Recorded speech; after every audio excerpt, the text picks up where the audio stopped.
Hey, what's up, everybody? This is Charles Sabanson, and welcome you guys to another episode of the Dreamers Pro Show, where we cover everything from sports, hot topics, classic debates, entertainment, and we'll give you guys a fresh perspective on things and how we see them. And today we have an explosive show for you guys. Before we get into it, please make sure you like the video, sub to the channel. Make sure you follow me on Instagram. My handle is CTABANZ. So let's get into today's topic.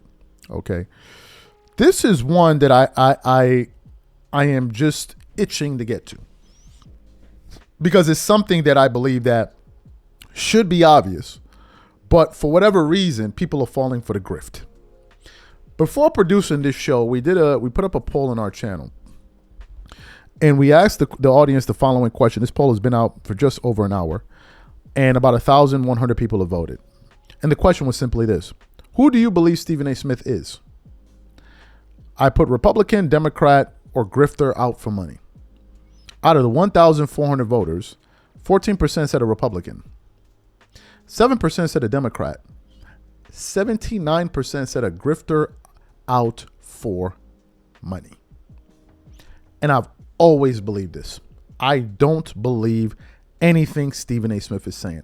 I have listened to this guy for years, and almost all of his views have been liberal views.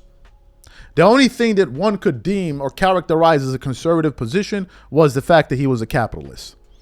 And you don't need to really be a conservative to be a capitalist, because there are a lot of Democrats or liberal that want to make a lot of money. So I don't even think so. But that's the only thing. Everything else has been that. He always talked about race on ESPN to the point where people call him a race baiter. Liberals, Democrats, they talk about race. Republicans don't like to talk about race. Go pull up all the videos on First Take. Bro, this is out there. So a lot of us were like, bro, when did this new conservative grift start? In January.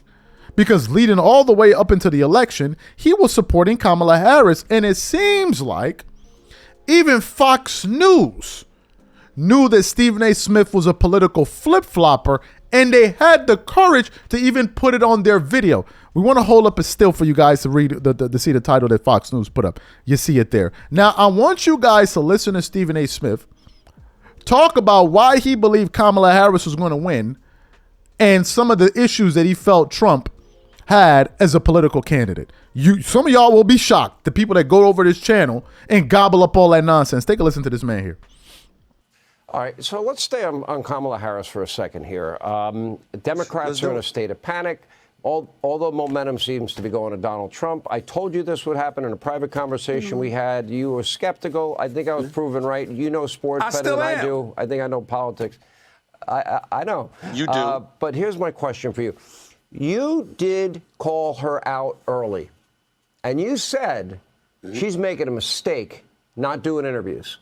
Now, she does these interviews, and I argue to you that the reason she's struggling and she's like tied up in a pretzel, because she can't express what she has stated publicly, that she wants the Green New Deal, the elimination of the filibuster. She can't say she wants to eliminate private health insurance, as she has said in the past. She's not going to run on what she has stated in the past to decriminalize illegal immigration, free food, housing, health care, education, sex change operations, and a path to citizenship, or banning fracking, banning offshore drilling.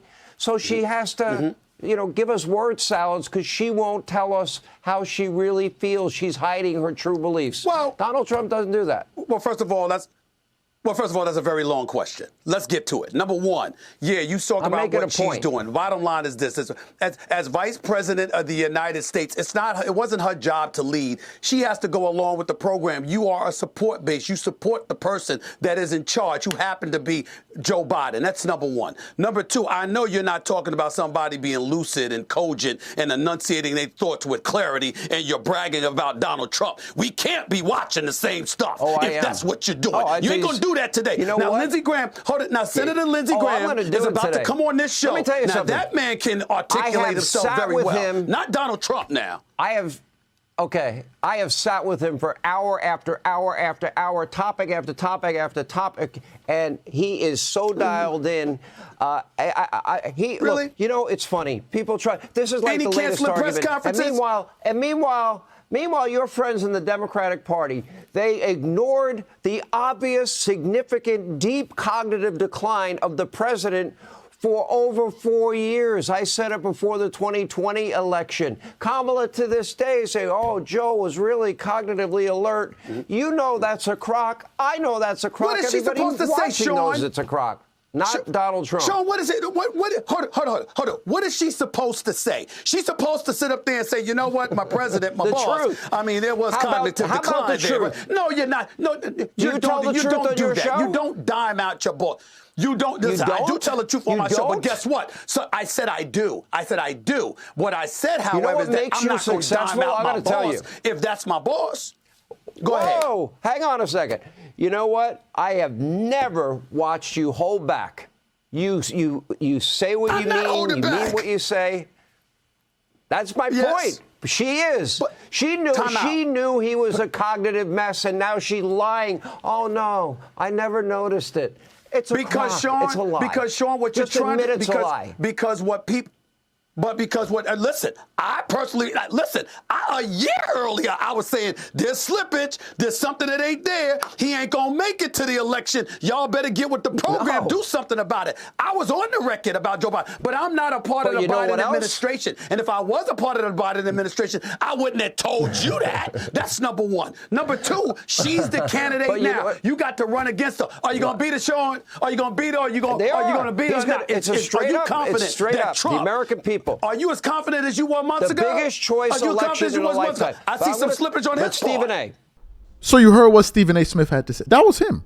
That wasn't AI. That was him. That was him just 11 months ago. So the question now becomes, why all of a sudden a change? Why all of a sudden this big change?